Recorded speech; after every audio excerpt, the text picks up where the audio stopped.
Today, let's talk about recovery and body coordination when you play. First, let's discuss the recovery motion in table tennis. We'll start with the forehand side. For forehand recovery, especially during fixed-point drills, it should be an in-place recovery. When you're practicing your basic forehand, backhand drives and loops, you should recover quickly after you finish your shot and have identified your opponent's return placement. There are two types of recovery. The first is a natural, follow-through recovery, and the second is a circular recovery. In-place or natural recovery means you recover directly right after your shot. The second type, circular recovery, is when you draw an elliptical shape to get back to the ready position. Natural recovery is the same as in-place recovery. Many professional players choose the circular recovery. The biggest problem with this circular recovery is that it can affect the endpoint of your swing. Many players hit the ball into the net because this circular motion causes them to swing downward on a ball that requires an upward trajectory. This is a very common mistake. So my advice is that all amateur players should use an in-place recovery. But for an in-place recovery, let's say my backswing is here and contact is here. Does my recovery have to be a straight line back and forth? I think you can make a small adjustment. After looping, let your arm and forearm relax close to your body, then open up for the next shot. See? It's a recovery method that uses the elbow as a pivot. After the loop, you recover. It's not a rigid, straight line motion. This is fine for drives, as you have time to recover. But when you loop, if you use this same wide position for your first and second shots, you'll easily hit your hand or arm, or miss the ball entirely if the opponent returns it close to your body. Having watched so many amateur players, I feel that some movements shouldn't be copied exactly from professional athletes. Because it requires excellent anticipation and physical conditioning, we can instead loop, pivot at the elbow, drop the forearm, then get ready and loop again. Look, it's 1, 2, 3, 4. This is like the recovery style of Ma Long or Fan Zhendong. Many players recover with a wide, open arm. This type of open recovery makes it very awkward to move your feet or make micro adjustments for balls within the half court. This kind of recovery motion can easily get ourselves stuck. So, you can bring your arm close to your body, recover using your elbow as a pivot, and then open up. Recover, then open up again. I believe this is faster and also helps you generate power for your second shot. Now for backhand recovery. For those who know my game, do I use a direct recovery or a circular one? The first type or the second? As you know, I use the second type of recovery. Let me tell you the advantages of the second type. The most common problem with backhands is a simple forward and back pushing motion. When your opponent's shot has high quality, you'll often get jammed on your second shot. Look at my recovery. After I rip the ball, I make a circle to come back. Rip. Then circle back. I always use a circular recovery. But the circle I make is relatively small, not that big. Then I naturally initiate the next stroke from my right side to my left, and go. Come down from the right, initiate towards the left, and go again. In a continuous sequence, especially one low shot then one high, after I loop, I don't just rip directly. Instead, I loop, then execute the motion. I loop, then execute the motion. You can all try to learn from this. I find that adding a slight arc to your backhand recovery makes your power generation much smoother. If you use too much of a forward and back motion, you'll inevitably end up pushing the ball. The sense of space isn't as good as when we use this small arc to make the motion more fluid and smooth. So everyone can give it a try. Especially after my hook serve with side spin topspin, when the opponent returns it. I always rip it like this, then recover in a circle. I don't rip from here and go straight back to the left side. I rip, then move like this, recovering this way. I feel this type of recovery makes it really easy to generate power. With a forward and back recovery, you tend to get jammed when you return to your backhand side after a backhand rip. Once you're jammed, you can't generate any power. It's hard to apply force. But with my method, every shot has a whipping feeling, not a forward push. But that doesn't mean the forward and back push is wrong. It's just a matter of personal habit. You can all try both. Now let's talk about recovery when transitioning between sides, backhand and forehand. Normally, in a topspin rally, your recovery should happen above the table. Recovering above the table means you change your racket angle from backhand to forehand while your hand is still up, over the table. A common problem I see now is players dropping their hand after a shot and then trying to recover. You should be changing your racket angle to the forehand position up high, at the same time as you're moving your feet. After the shot, while you're up high, as you move your feet, the racket angle should already be changed. Backhand. Transition to forehand. Forehand, transition to backhand. I think many of you have an extra step in between. That is, your hand is too relaxed after the shot. Especially in high-speed exchanges. We normally emphasize relaxing to accelerate, but that's for single shots. If the opponent returns with high speed, during a fast recovery, you can't afford to relax and re-accelerate. You must maintain a state of tension in your arm to be ready. So your recovery motion should be, after a backhand shot, if the next one is also to your backhand, just turn directly. If it's to your forehand, as you move your feet, transition the racket face up high. Then naturally drop it down and loop. Then to the backhand side, turn the racket, and rip with power. The transition actually happens up high. Only after the transition up high can your hand drop down. It's not, hit, drop your hand, then turn. That's not right.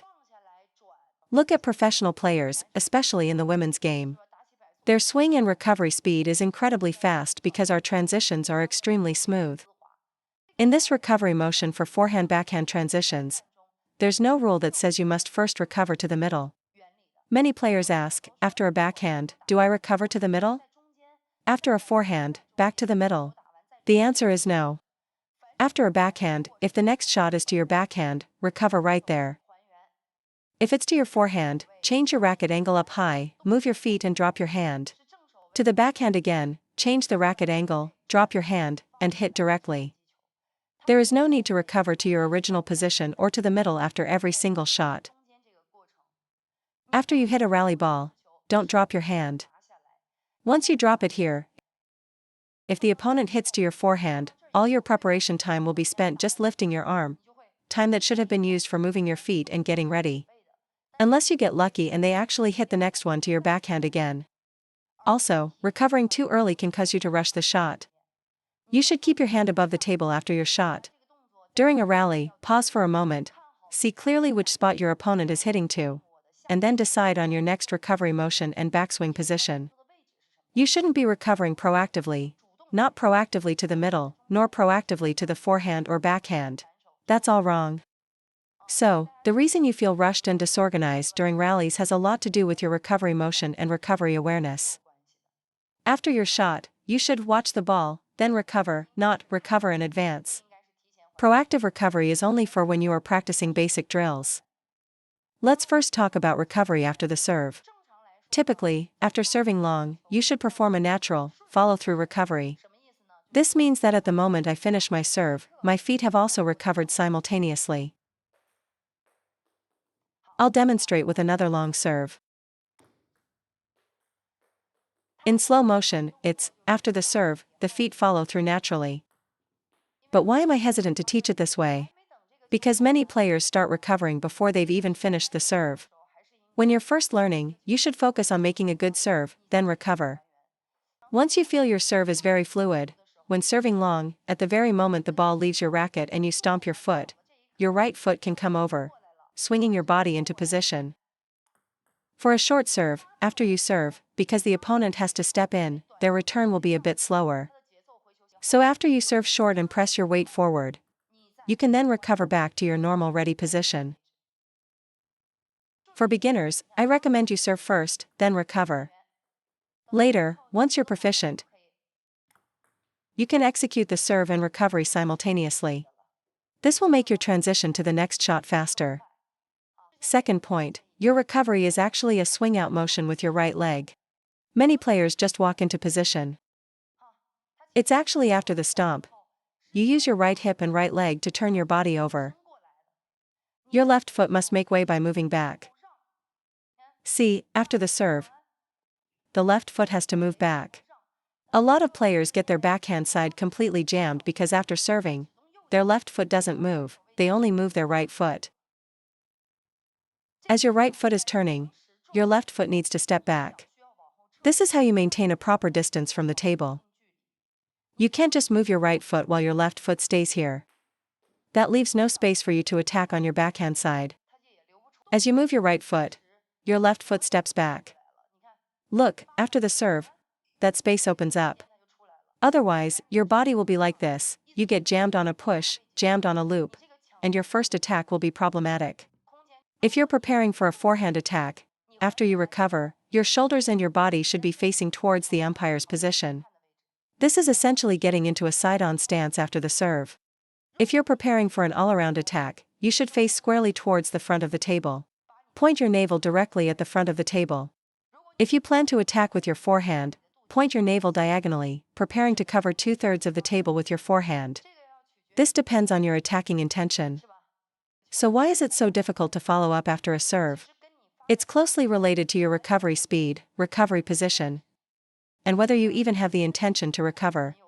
If you're preparing a forehand attack, open up your body. If you're preparing for an all-around attack, square your body to the front so your opponent can't hit past you. This way, you can defend both your backhand and forehand sides. This is our recovery after the serve. For example, if I serve a long ball to the backhand of a short or long pips player, when I recover, should I move forward or backward? The ball coming from pips out rubber is generally heavy or dead, it doesn't shoot forward. Therefore, when playing against pips, you need to stand closer to the table. Some people say they don't have time to execute their stroke when standing closer. This is something you build through practice, nobody has enough time at the beginning. When they block it back, if you just touch it, it'll go into the net. You can't back up to scoop or lift the ball. If you lift or scoop it, they will attack you. If your opponent mainly pushes after your serve, you should stay 1 forearm's length away from the table, because you don't want to be too far back during a pushing game. But if your opponent loves to play topspin and is primarily an attacker, then we should stand a little further back. Because with topspin, once they apply power, if you stand too close, you'll easily get jammed and hit the ball into the net. So you need to adjust your recovery stance based on your opponent. This is about our serve. Second is the push. For every ball in a push rally, you should always step in with your right foot. The only exception is when receiving a serve to the short backhand corner, where you can use your left foot. For all other pushes, we should be stepping in with the right foot. Building on that right foot step, even if the ball is long and I can reach it from my normal stance, my right foot should still take a small shuffle step. Because during a push, your right shoulder needs to be forward and your left shoulder back. That's how you make your push stable. Look at choppers, not a single one of them chops with their body square to the table. They all chop from a side-on stance. Even from their base position, they chop like this. They always keep their right shoulder forward and their left shoulder back. When we push, if the left shoulder is forward, you're very likely to hit the net. Your racket face will be angled, making you very susceptible to the spin. So when you push, you must always bring your right foot in, even if the ball is long and coming at you fast. For shorter balls, I use my right foot to adjust my position. My right foot needs to adjust my position. So this foot in your center of gravity must always maintain a close distance and space to the ball when pushing. It shouldn't be far. The farther you are, the higher your error rate. The closer you are, the lower your error rate. For example, if I'm in a square stance, and you want to prepare a forehand attack, you step back. If you want a backhand attack, you stay square. For instance, after I push, I want an all-around attack, or after I push, I want a single-sided attack. You decide based on your different situations. After every single push, you must recover. Even if your next shot is also a push, you must maintain this push-then-recover rhythm. The danger is standing there, and the opponent suddenly gives you a long ball to your forehand or backhand, and you won't have time. This is recovery after a push. Third is recovery after attacking a backspin ball. After we loop a backspin ball, should we recover proactively? Or should we watch the ball and then recover? Think about it, does this happen a lot? You successfully loop a backspin ball, then you miss the next topspin shot. You loop a backspin ball, then make consecutive errors on the topspin rally. This is all caused by proactive recovery. As I said earlier, in a real match situation, we must watch the ball to recover. After I loop, I just pause for a moment, then I see the ball going to the backhand side, I recover. I see it going to the forehand, I loop directly. If you recover first after your loop, you'll have no chance to move your feet. Can we, after looping, move our feet and bring our hand down to continue the attack at the same time? Yes. Half-court balls are the easiest ones to miss. Full-court balls are a bit easier. Half-court balls, where you could move or not move, are the ones most prone to errors. So, after you loop, drop your racket into position at the same time as you move your feet. Then your position will naturally be precise. This might be slightly less of an issue on the backhand side, you can probably adjust with your center of gravity. As long as the ball is within your body's range, it's okay. But the forehand side is different. The forehand side's half-court area is extremely sensitive. So you must watch the ball before you recover. Don't be in a hurry. While you're watching your opponent, you're also waiting for the right rhythm. After I loop, I see the position, then go. The rhythm is right, and I'm in the optimal position to generate power. Then you can land 2 or 3 consecutive power shots, right? You don't have to try to kill it on the first shot. You'll be less anxious, less rushed, because you have follow-up shots. The only reason you always try to smash it in one shot is because you lack confidence in your subsequent balls.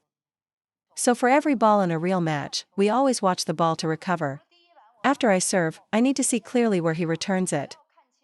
Even if it's to the middle, is it long or short? If it's long, I move back. If it's short, I step in. Is it high or low? If it's a long, high ball, I raise my racket to hit it. If it's short, I lower it, wait, and so on. After we hit any ball, it's not about what I want to do next, but about clearly seeing my opponent's intention. See it clearly, then act. Getting jammed is okay. Not getting to the ball, being late, that's okay. The more accurately you see the ball, the shorter your preparation time needs to be, and the more composed you will be in the future. After we loop a backspin ball, our recovery action becomes one for a topspin ball. The biggest difference in handling topspin versus backspin lies in your racket's position. For a heavy backspin ball, your racket needs to be below it. For instance, if someone serves with backspin, I need to contact the ball from here, below. If the opponent serves a very spinny short ball, I need to get below the ball to push it. I need to get below the ball to loop it. For a flat ball, like a no-spin hit from your opponent, your racket should be behind the ball. For example, after I loop, and they block or push it back flat, the peak of the bounce is this high. So for my next loop, my backswing should start from behind the ball. That's because I'm playing close to the table. The situation is different. Some people wonder why European players, like Hugo and Aruna, drop their racket below the ball. It's because they play 1.5 meters or more away from the table. We're not. After we loop, we're still close to the table. When you're close to the table, the situation is different. So your racket should be behind the ball. Why do so many players always hit the ball out when going from a backspin to a topspin ball? Because after their first loop, their racket is still below the ball for the second shot, which causes it to go long. This also applies to playing against pips. You know the ball is dead or heavy, so how can you put your racket behind it to hit it? A heavy ball has backspin, so shouldn't I be below the ball to rip it? If you get below the ball to loop it, you're less likely to be affected by the spin. If they serve you a topspin ball with a lot of kick like this, you need to get your racket above the ball to press down on it.